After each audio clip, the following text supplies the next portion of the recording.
Hello hi, मी संध्या कुलकर्णी. एवढं गरम होतंय ना आज की गॅसच्या जवळ नको वाटतंय बरं का. गॅसच्या जवळ जायलाच नको वाटते, सकाळी पण संध्याकाळी पण. आता संध्याकाळ झाली पण तरी एवढं गरम होतंय ना, खूप गरम होतंय. तर आज आमच्यामध्ये अशी पद्धत आहे, म्हणजे आमच्या विदर्भातली पद्धत आहे बरं काही, की अक्षयतृतीया आली का अक्षयतृतीयेला जर आपल्याच्यानं घरी काही करणं झालं नाही किंवा घरी काही केलं तरी सातूचं पीठ एखादं आंबा असं ब्राह्मणाला देतात, अशी पद्धत आहे. बरं, जर ब्राह्मण नाही सापडला तर मग मंदिरात ठेवतात, अशी पद्धत आहे. मग आता ती पद्धत आम्ही पण करतो, जरी आम्ही पुण्यात असलो तरी आम्ही ती पद्धत वापरतो. तर मग कारण ती तिकडची सवय म्हणून सगळं तिकडचंच आहे आमच्याकडे सगळं. तर म्हटलं सातूचं पीठ करावं आज, म्हटलं तुम्हाला रेसिपी दाखवावी सातूच्या पीठाची. म्हणजे आत्तापासून आमचं मग सातूचं पीठ चालू होते. तोपर्यंत आम्ही सातूचं पीठ खात नाही, आंबा खात नाही. मग याच्यानंतर आंब्याचा रस, सातूचं पीठ, मग आमचं चालू होते खायला. तर म्हटलं आता सातूच्या पिठाची तुम्हाला रेसिपी दाखवावी म्हणून मग त्याला लागणारं साहित्य मी तुम्हाला सांगते की सातूच्या पिठाला काय लागते. हे बघा, हे गहू आहेत, आपले साधे गहू आहेत. हे बघा, हे गहू घेतले. आणि हे डाळ वापरतात, याला कोणी हरभऱ्याची डाळ वापरते. पण माझ्या घरी फुटाणे होते ना, मग मी फुटाण्याचे साले काढले. पण काही काही फुटाणे असे कडक होते ना, म्हणून सालं नाही निघाले. मग हे फुटाणे, याचं प्रमाण असं आहे, जर हे एक एक समजा एक मेला, आता हे आहे ना गहू आहे ना, तर अर्ध फुटाणे, असं याचं अर्ध्याचं प्रमाण आहे याचं. आणि जिरं अंदाजानं आपण जिरं घ्यायचं, किती लागेल तेवढं अंदाज येतोच आपल्याला किती टाकायचं आहे. तर म्हणजे थोडंसं चमचाभर जिरं घालायचं, थोडे वेलदोडे आणि सुंठ, बस एवढंच याला साहित्य लागते. आता ही रेसिपी कशी करायची मी तुम्हाला सांगते. हे जे गहू आहेत ना, हे छान धुवून घ्यायचे. आता दाखवते मी तुम्हाला. हे गहू छान 2-4 पाण्याने धुवून घ्यायचे, कारण याला पावडर वगैरे हे ते लावलेलं असते, म्हणून हे धुवून घ्यायचे. आणि मग कॉटनच्या थोडा अर्धा तास भिजत घालायचे, कॉटनच्या फडक्यात बांधून ठेवायचे आणि मग भाजायचे. आता मी ती दाखवते मी तुम्हाला सगळं कशी करायची ती रेसिपी. हे छान धुतले बरं का, मी छान 2-3 पाण्याने धुवून घेतले. आता हे अर्धा तास मी झाकून ठेवणार आहे पाण्यातच, म्हणजे पाण्यात भिजवून ठेवणार आहे अर्धा तास. आहे ना, हे जे मी अर्धा तास झाले, हे सगळे गहू मी चाळणीत काढते आणि सगळं पूर्ण पाणी निथळू देते याचं.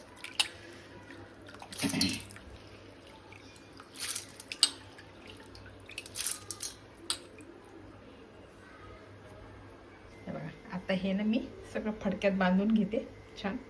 आणि आता हे बघा, हे छान गहू असे सुकलेत. आता हे ना छान मी भाजून घेणार आहे गहू, दाखवते मी तुम्हाला.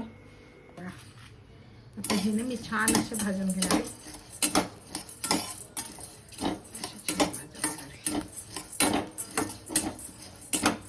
स्वच्छ 2 पाण्याने धुवून घेतले आणि छान भिजत घातले अर्धा तास.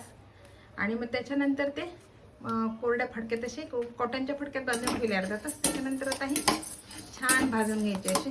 बघा, हे भाजलेले आहेत इकडे, बघा असे छान भाजून घ्यायचे. हलके वाटतात बरं आता, हे एकदम हलके वाटतात आपल्याला, भाजले की हलके होऊन जातात हे छान. हे ते छान हे सगळे फडक्यातले आता हे सगळे मी भाजून घेणार आहे. हे बघा, हे आत्ता ओले आहेत. आता हे सगळे मी भाजून घेणार आहे. फडक्यात बांधून ठेवले होते ना, ते आता हे सगळे भाजून घेणार आहे. आता बघा, मी हे परातीत मुद्दाम काढून ठेवले की गार झाले पाहिजे ना, म्हणून हे काढून ठेवले मी परातीमध्ये. आता याच्यामध्ये मी हे फुटाणे घालते. याला डाळवं घालतात बरं का, पण माझ्या घरात फुटाणे होते ना, म्हणून मी डाळवं नाही आणलं, फुटाणे घातले. किंवा मग आपण हरभऱ्याची डाळ छान, आपण गहू भाजतो की नाही, अशी हरभऱ्याची डाळ जरी भाजून घेतली ना तरी काही हरकत नाही, चालते. पण माझ्या घरात फुटाणे होते म्हणून मी फुटाणे घातले. आणि अर्धा प्रमाण, जेवढं आपण टोपर मी गहू घेतले ना, त्याचा अर्धा टोप फुटाणे असं. आणि आता बघा, मी सुंठीचे 4 बारीक बारीक तुकडे करून घेतले आणि वेलदोडे हे पण याच्यामध्ये घालतीये. आणि जिरं,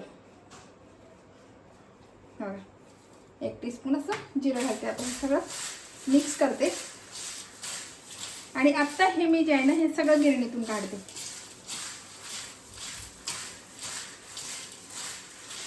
हे छान मिक्स झालं. आता हे ना छान गिरणीतून काढायचं.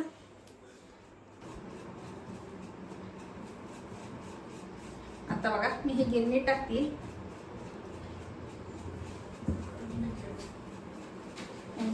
हे सगळं आता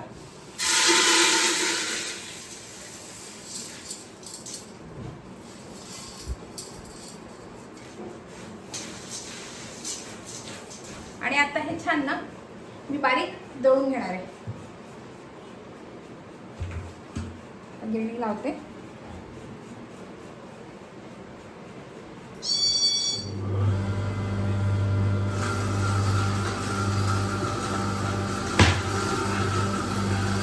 आणि हे छान मी आता बारीक याचा पीठ करून घेते. हे बघा आता ना आपलं हे सातूचं पीठ तयार आहे बरं का. हे सातूचं पीठ मी केलंय, हे तयार आहे. आता हे कसं खायचं हे मी तुम्हाला दाखवते. हे बघा मी आता हे साधं दूध आहे आपलं, आधी दुधातलं दाखवते. हे बघा हे दूध आहे साधं, याच्यामध्ये साखर घालायची आणि ही साखर छान विरघळू द्यायची. आधी दूध आणि साखर छान विरघळू द्यायची.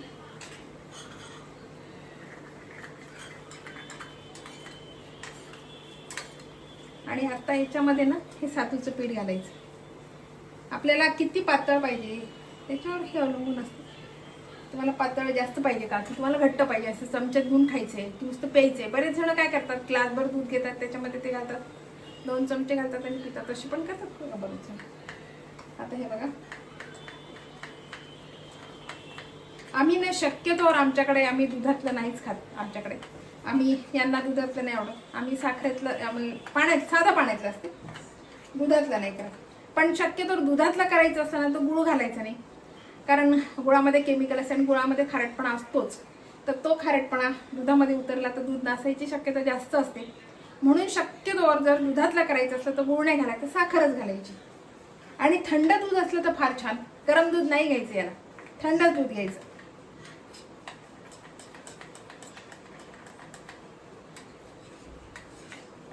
आपण बेसन कसं करतो असं छान हे याच्यामध्ये होऊ द्यायचं आणि छान गाठी होऊ द्यायच्या नाही. खरं म्हणजे हे बघा गाठी बिलकुल नाही होऊ द्यायच्या. आणि हे तयार आहे आता आपलं.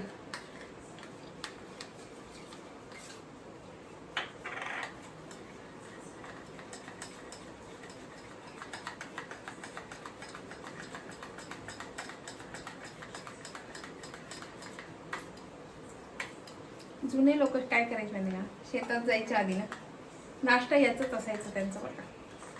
हे करायचं आपलं, ग्लासभर पिऊन घ्यायचं, गुळ घालायचं, गुळाचा खडा घालायचा, छान विरघळायचा. ग्लासभर त्याच्यामध्ये 2-4 चमचे हे टाकायचं, असं असं करायचं, प्यायचं, आपलं निघायचं. 2-2.5 तास निवांत.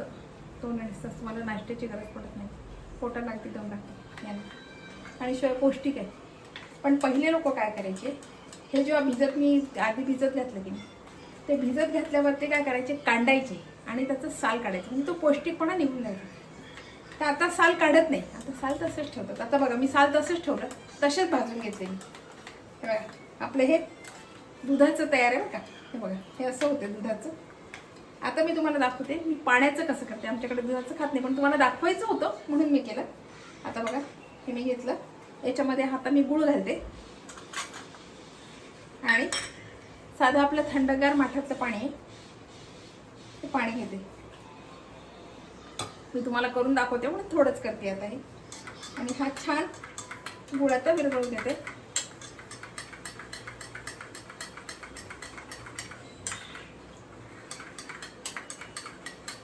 याचे लाडू पण छान होतात जर समजा उरले घेते लाडू. पण मी जिरं घातलं ना म्हणून लाडू नाही मला करता येणार आता.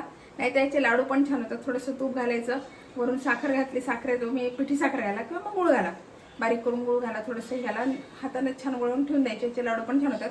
पण याच्यामध्ये मी जिरं घातल्यामुळे आता मला लाडू नाही करता येणार याचे. नाही त्याचे लाडू पण बरेच जण करतात.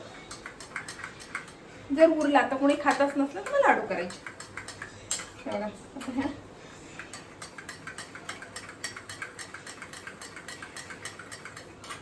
आणि आता हे सातूचं पीठ घालायचं. आणि हे किती पण दिवस राहते, डाळीच्या पिठासारखं हे किती दिवसही राहते. हे काही खराब होत नाही, सगळं भाजून घेतलेलं आहे ना म्हणून हे खराब होत नाही.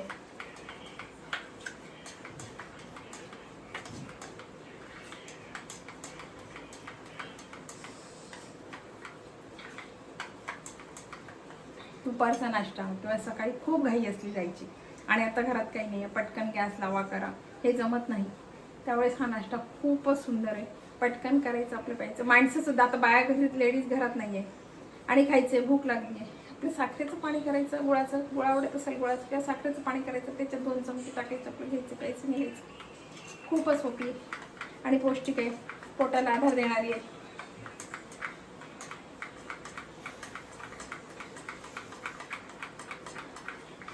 हे बघा झालं तयार.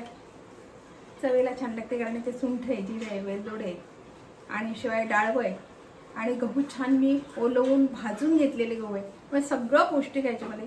इतकी सुंदर रेसिपी आहे, पटकन झटपट होणारी आणि पोटभर खाणारी, पोटभर होणार आहे.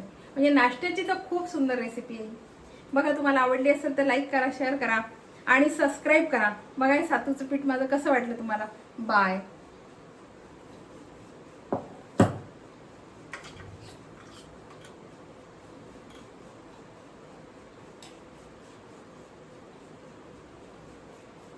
एक साखरेचं आणि एक गुळाचं, म्हणजे साखरेचं, गुळाचं आणि दुधाचं. बरं का, जे साखरेचं आहे ते दुधाचं आहे, जे गुळाचं आहे ते पाण्याचं आहे. बाय.